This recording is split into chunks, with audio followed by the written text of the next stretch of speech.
menyampaikan paparannya. Baik, Assalamualaikum warahmatullahi wabarakatuh. Selamat sore Bapak Ibu sekalian. Jadi 10 menit saja presentasi saya, nanti kita akan lebih banyak diskusi. Judulnya adalah, kalau kemarin nonton filmnya Top Gun, pasti dengar tuh pas bagian pembukanya, nah itu ada lagu yang namanya The Danger Zone. Nah, ini jadi topik kita kali ini. Jadi bagaimana kita menavigasi Indonesian economy, navigate through the danger zone. Danger zone itu bukan buat diikuti, tapi buat dilewati. Celah-celah yang dihadapi oleh Maverick dalam film tersebut, itu bukan untuk dihindari, kalau dihindari dia mati. Tapi untuk kemudian dilewati. Nah, jadi kita akan melihat apa saja sih bukit-bukit curam yang menghadapi perekonomian atau menghadang perekonomian Indonesia. Boleh next? Oh sorry. Nih. Nah, thank you Pak Lev. Jadi langsung aja ke sini ya. Jadi apa sih yang membayangi perekonomian Indonesia selama ini? Nah, dari hasil variance decomposition kita melihat bahwa selama 2 tahun terakhir itu masih COVID, ya 17% kontribusinya terhadap gejolak tersebut. Kemudian yang berikutnya adalah inflasi. Probabilitas terjadinya pandemi di tahun ini, kalau saya sudah konsultasi juga dengan beberapa ahli epidemi, dengan Pak Pandu Riono, dengan Pak Diki Budiman dari Griffith University, dan juga waktu itu saya sempat mendengar pandangan juga dari Pak Wamen Dante. Nah, dari sesi diskusi tersebut saya bisa mengambil sebuah kesimpulan meskipun agak ad hoc. Setidak-tidaknya di bulan atau di tahun ini kita akan mengalami probabilitas pandemi yang semakin rendah dibandingkan dengan tahun lalu. Nah, jadi apa yang akan kita hadapi di tahun ini? Kemungkinan besar adalah ranking yang kedua, yaitu inflasi. Nah, inflasi ini kontribusinya 15-16%. Jadi kalau ranking pertama itu pandemi itu sudah hampir selesai, bahkan sudah menjadi endemi, hampir menjadi endemi, tapi yang berikutnya yang akan kita hadapi adalah inflasi. Nah, oke, saya akan lanjut aja. Ini adalah data yang kita kelola dari 22 juta data point AI based sentiment analysis. Jadi kita mengelola sebuah project yang namanya analisa media sosial Nusantara berbasis AI. Kita kemudian melihat sentimen-sentimen yang hadir di publik saat ini seperti apa. Nah, kalau kita melihat di situ ada positif, ada negatif gitu ya. Tetapi secara umum kita masih melihat positif dan netral itu masih jauh lebih besar dibandingkan dengan negatifnya. Nah, big data ini kemudian kita konfirmasi juga ke lapangan. Kalau di lapangan kita melakukan survei itu menunjukkan kalau kita tanya misalnya, Pak, gimana pandangan Anda terkait dengan perekonomian ke depan? Bagus, gitu. Bagus. Cuma ketika kita tanya, penghasilan Bapak bagaimana sekarang? Turun. Nah, di satu sisi ini bagus, karena ini menghadirkan harapan. Tetapi di sisi yang lain ini tugas berat juga untuk pemerintah. Kenapa? Karena ketika ekspektasi itu terlalu jauh dibandingkan dengan harapan, maka akan muncul masalah distrust. Nah, ini yang kemudian sepertinya akan dikelola oleh pemerintah supaya tidak terlalu jauh lah harapan dengan realita. Gitu. Kalau sudah muncul ekspektasi yang tidak terpenuhi, maka yang terjadi adalah keliaran. Jadi yang terjadi adalah ketika pemerintah menentukan target-targetnya, kemungkinan tidak tercapai. Kenapa? Karena mereka memiliki self-fulfilling expectation. Apa yang disampaikan oleh Barrow and Gordon, ini satu paper akademik yang menunjuk self-fulfilling expectation. Maka publik akan membuat ekspektasi sendiri. Secara umum ini yang masih kita temui di lapangan dan masih dari hasil analisa big data kami ini masih berkelindan di antara beberapa keyword, miskin, investasi, bisnis dan seterusnya. Nah, memang ada peningkatan ya dalam beberapa waktu yang terakhir, tetapi dalam pandangan saya ini suatu hal yang saya rasa masih dalam spektrum yang wajar, tidak terlalu mengkhawatirkan karena dalam overall conditionnya adalah positif. Nah, sekarang sebelum saya membahas mengenai BBM, ini bagaimana sih prospek pertumbuhan ekonomi kita jelang ke kuartal 4? Nah, di bulan November tahun lalu kita membuat forecast optimis, moderat, dan juga worst case scenario. Untuk yang optimis itu di level 5,46%. Untuk level yang moderat itu 4,8%. Untuk level yang pesimis 3,9%. Nah, sampai sekarang ini masih berada di wilayah moderat ke optimis. Artinya dalam konteks itu kita masih sejelek-jeleknya, kalaupun sejelek-jeleknya kita masih bisa tumbuh di atas 5% sampai akhir tahun ini. Nah, ini suatu hal yang perlu kita syukuri, meskipun perlu dinavigasi karena masih ada tantangan-tantangan. Nah, salah satu tantangan ya yang kita hadapi kemarin adalah pertama ada seri penyesuaian harga. Ya, kalau kita bicara di lapangan nih, ini kan masalah semantik aja, naik harga, penyesuaian harga, tetapi di masyarakat penyesuaian harga itu jauh lebih bisa diterima ketimbang kenaikan harga. Ini kalau hasil seri diskusi saya dengan beberapa aktor dari pemerintah yang kemarin saya kemudian beranjang sana memberikan semacam pemaparan ya. Pemaparan akademik dan politik kepada teman-teman stakeholders di politik dan kemudian teman-teman mahasiswa. Ya, jadi saya waktu itu di tanggal berapa ya? Sempat saya ada di ruangan, di luar udah demo. Ya, udah bakar-bakaran. Tapi ya karena saya diberikan tanggung jawab untuk memberikan pencerahan publik ya saya lakukan juga. Nah, tapi itu kita ya kan udah terjadi ya. Kenaikan atau penyesuaian harga ini sudah terjadi. Sekarang kita lihat dampaknya seperti apa. Nah, tapi sedikit aja. Kalau kita lihat nih Gini coefficient, Lorentz curve dari Pertalite, ini artinya subsidi untuk semua, ya kan? Jadi ini kalau kita lihat derajat ketimpangan ini tinggal cuma 0,3, artinya ini sangat equal buat semua kelompok pendapatan. Padahal APBN kita terbatas, APBN kita kan butuh untuk meleverage perekonomian. Tetapi leveraging factor dari subsidi dan kompensasi energi ini sepertinya terlalu kecil. Inelastic. Artinya apa? Harus ada penyesuaian. Sehingga seharusnya kurva ini skewed atau agak mencong di bawah, bukan seperti ini. Gitu. Nah, ini yang menjadi penyebab kenapa sih kita harus kemudian melakukan penyesuaian harga tersebut. Nah, oke. Sekarang pertanyaan besarnya, ya, saya tadi tanya ke Asari, ini kalau saya jelasin ke bottom 20% of income level, sepertinya concern terhadap penyesuaian harga.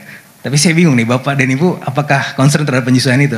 Tapi sepertinya Bapak dan Ibu di sini khawatir terkait dengan efek ikutannya. Nah, nanti efek ikutannya akan saya sampaikan. Yang paling rentan gejolak adalah bottom 20% tentunya. Meskipun menurut World Bank itu bilang ada aspiring middle class. Aspiring middle class itu 120 juta orang.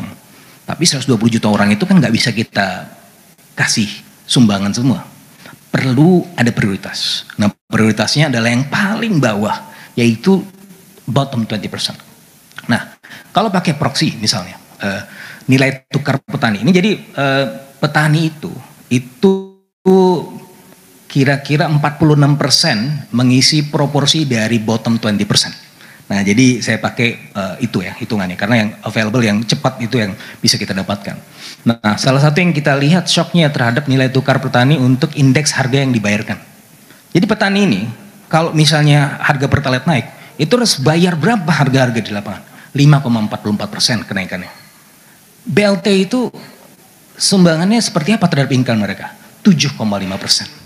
Artinya 24 triliun yang dikeluarkan pemerintah itu lebih dari sekedar mengkompensasi, bahkan memberikan tambahan income, gitu.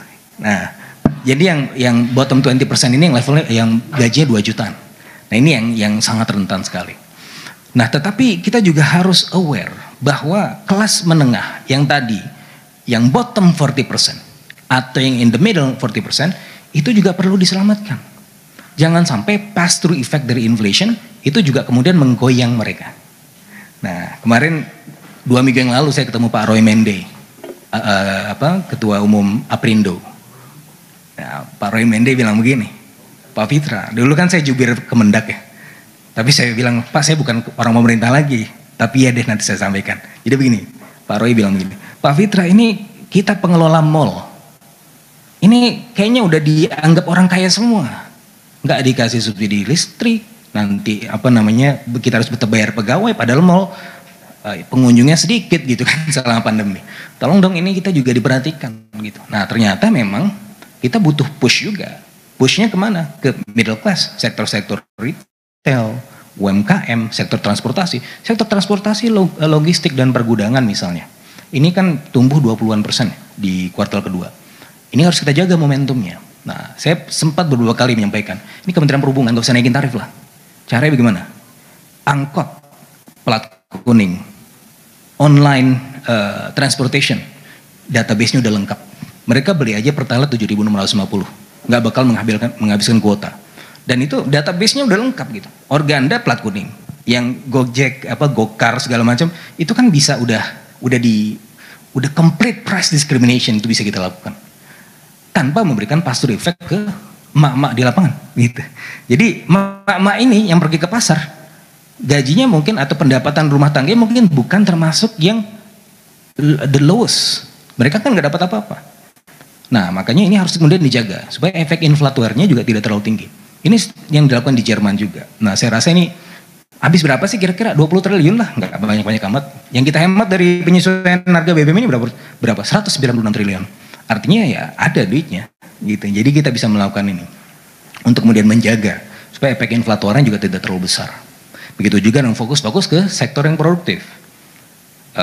Supaya apa? Supaya si middle class ini tetap bisa bekerja. Gitu. Jangan sampai mereka di layoff gitu kan. Nanti saya akan sampaikan ada gap antara Producers Price Index dan Consumer Price Index. Ini satu hal yang dilakukan oleh Bank Indonesia. Bank Indonesia terpaksa menaikkan suku bunganya 50 basis point, sebelumnya 25 basis point, dan 50 basis point ini di atas konsensus. Ya, mayoritas ekonom memang meyakini naik, tapi maksimal 25 basis point.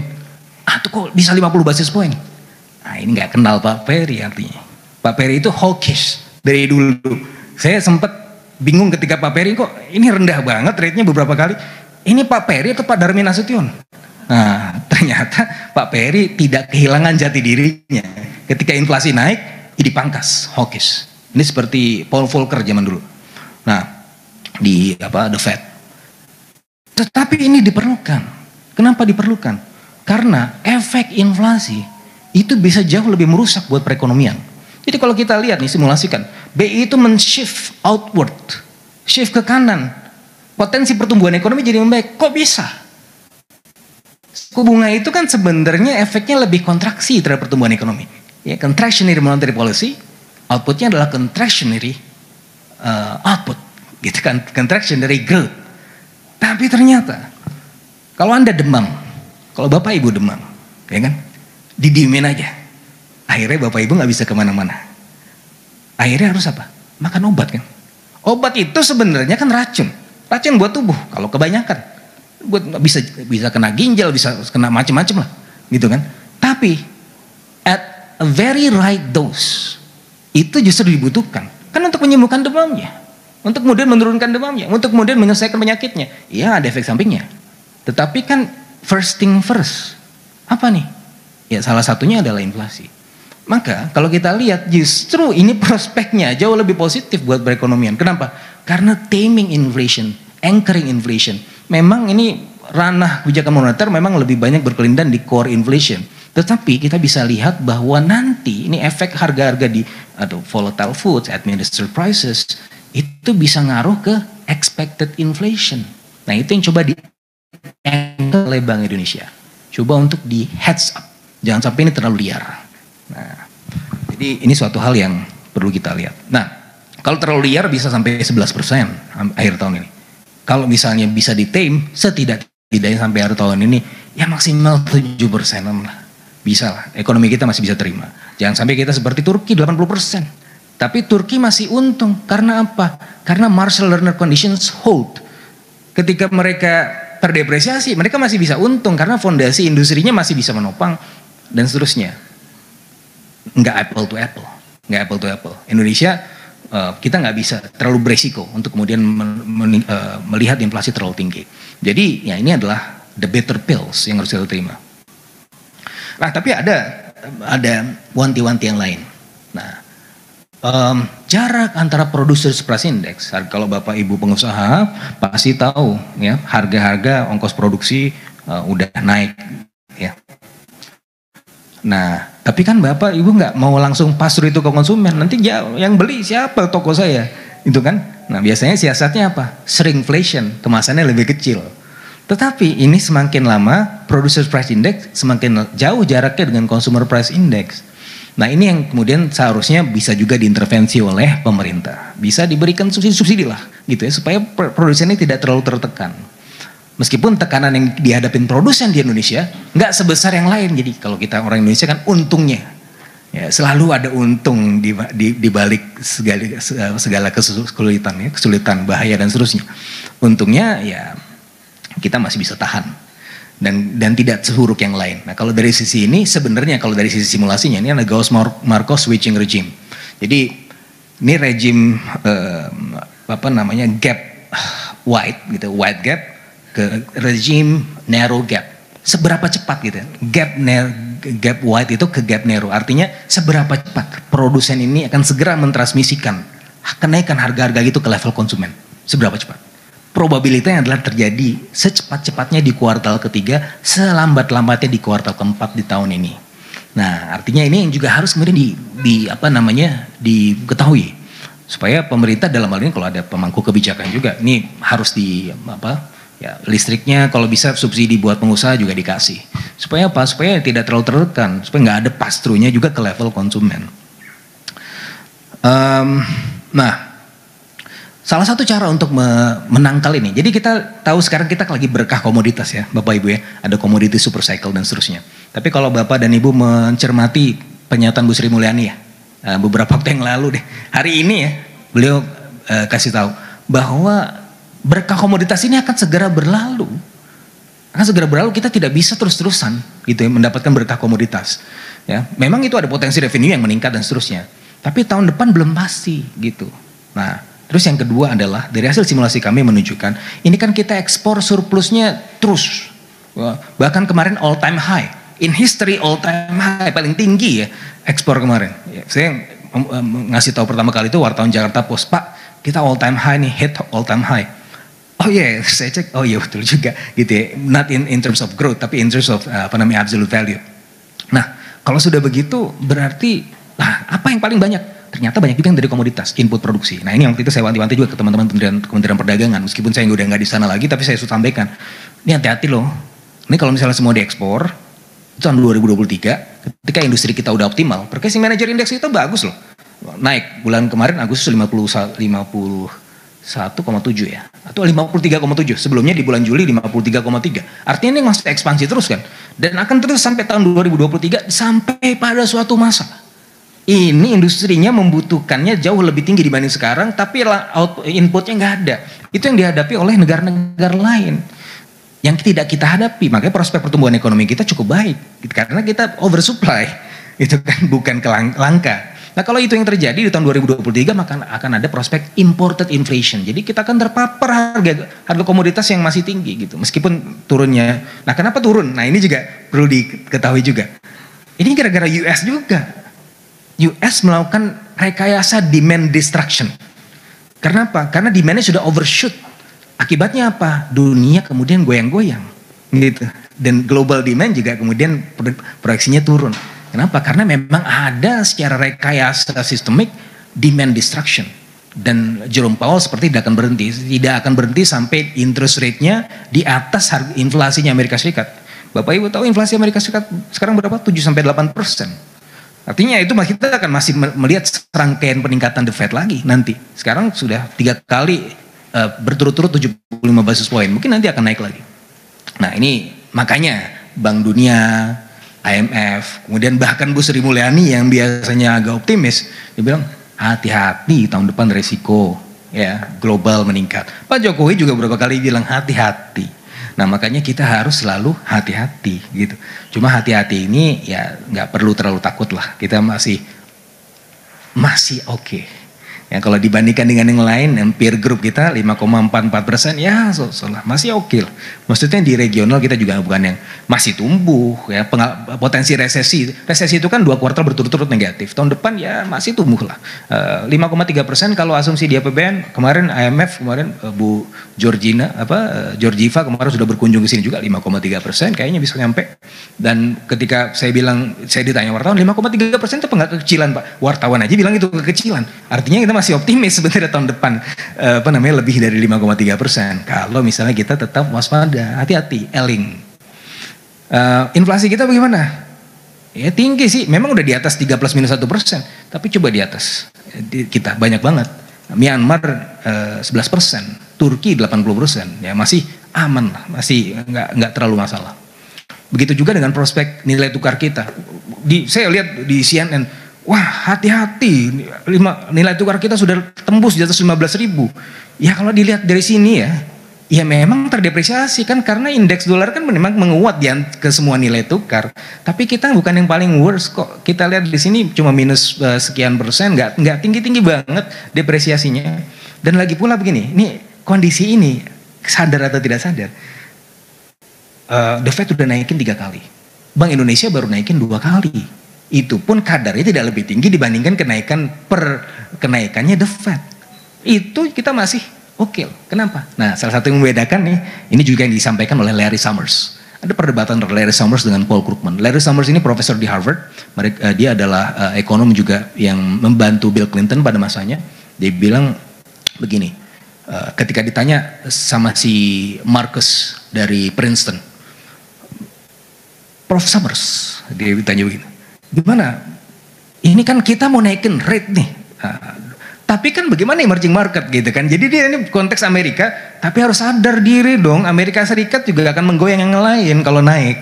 Nah, makanya si Summers dia bilang, tenang aja, emerging markets ini sekarang udah menumpuk reserves, tidak seperti periode taper tantrum yang dulu. Dulu kita reserve-nya, kalau kita lihat ya Bapak Ibu, itu tahun 2013, 2014 kita defisit neraca perdagangannya. Makanya terus tertekan. Itu bisa baca di paper saya, Real Exchange Rate, Trade Balance, and Deindustrialization in Indonesia. Nah, yang menekan exchange rate itu salah satunya adalah defisit trade balance. Nah, tetapi ini beda. Kita sudah surplus dan surplusnya persisten. Nah, kalau sudah begini, artinya international reserve kita masih cukup terjaga. Makanya Bank Indonesia dalam beberapa kali episode awal dan episode pertama dan kedua itu nggak terlalu care terkait dengan the Fed ya. Nah, udahlah, ini kita wajar, international reserve ini masih bisa menjaga kita sebagai bantalan. Dan kalau kita lihat fiscal consolidation dan external balance kita itu dalam kondisi yang oke, ya.